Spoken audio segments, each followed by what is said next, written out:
Hey guys, it's Kevin with MCrider. Welcome to episode 6. I've got a blurred photo of my motorcycle in front of you. On my motorcycle and around my motorcycle, I've placed some orange and some green cones. Now, some of these are in tricky places, so in a minute we're going to unblur this photograph and I want you to count how many cones you see in the picture.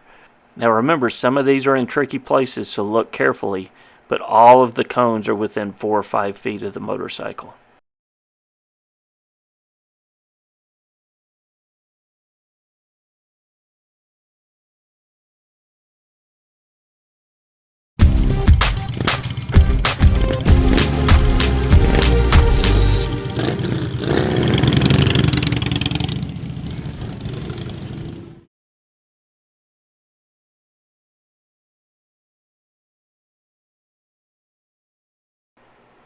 I realize I didn't give you much time to count the cones. I only gave you 3 seconds.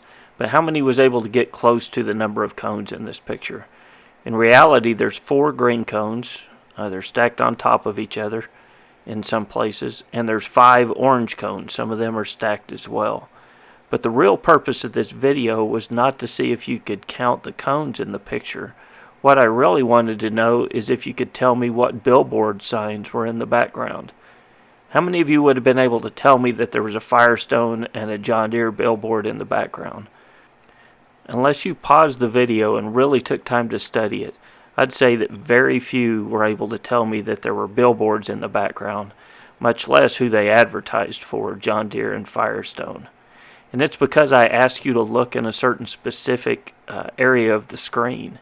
You were target fixated on looking for the cones. Target fixation blinded you to the surroundings of the motorcycle.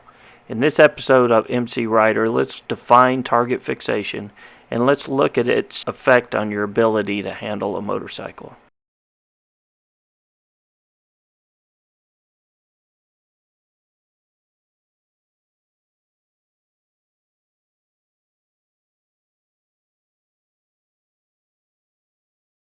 So here's a classic example of target fixation.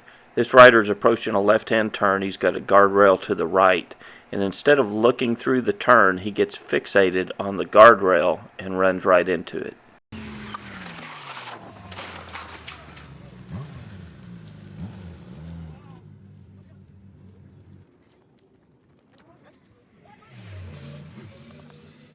Let's look at that again in slow motion.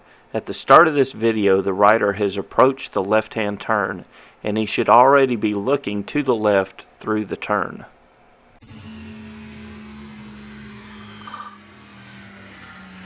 However, even at the apex of this corner, that rider's eyes are still locked onto that guardrail, and he hits the object he was hoping to avoid.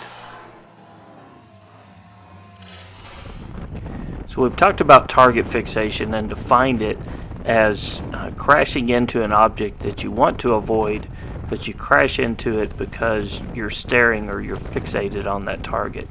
Now, if you've taken a basic rider course, they probably talk to you a lot about looking where you want the motorcycle to go. In a lot of cases, avoiding target fixation can be a difficult thing to do. But one way you can begin to overcome this is as you ride is to keep your eyes moving. Don't focus on one thing for any extended length of time. But target fixation is not only going to cause us to crash into objects when we stare at them, it's also going to reduce the amount of information that we have to make good decisions as we're riding. So just like the cones in the earlier exercise, if you stare at one particular object, you lose all the other information that's available in that scene or your surroundings. So it's kind of like the difference of walking into a totally dark room and using a very narrow beam flashlight to find our way around. Now you can find your way around, but you're going to miss some things if you're not constantly moving that flashlight around. Or you can walk into the room and you can turn the light switch on and the entire room becomes visible at once. Now when we're riding a motorcycle, we need to use that floodlight or that light bulb vision to help us see the entire room and give us more information about what's in the room and how we can more easily navigate through it. So you can practice using your vision as you watch me ride around through these various scenes.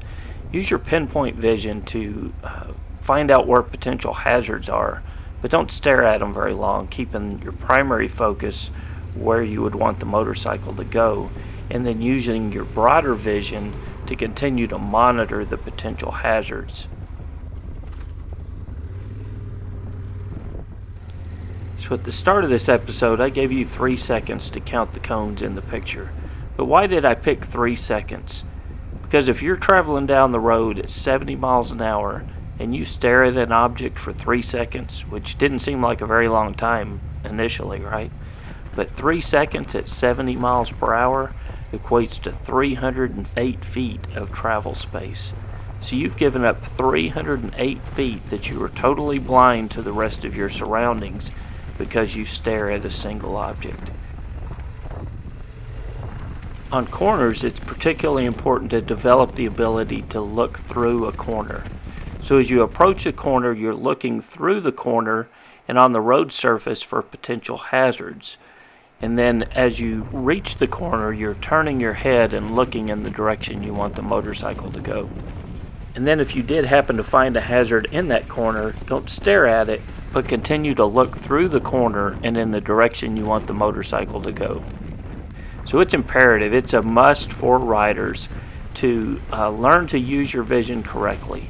Constantly move your eyes around, don't fixate on a single target, but also use that broader vision to help you assess what's going on in your environment. So you want your focus to be where you want the bike to go, but also far enough up the road so that you can see a potential hazard as soon as possible. So that's it for this week. We'll see you guys next Tuesday with another video to help make you a better rider.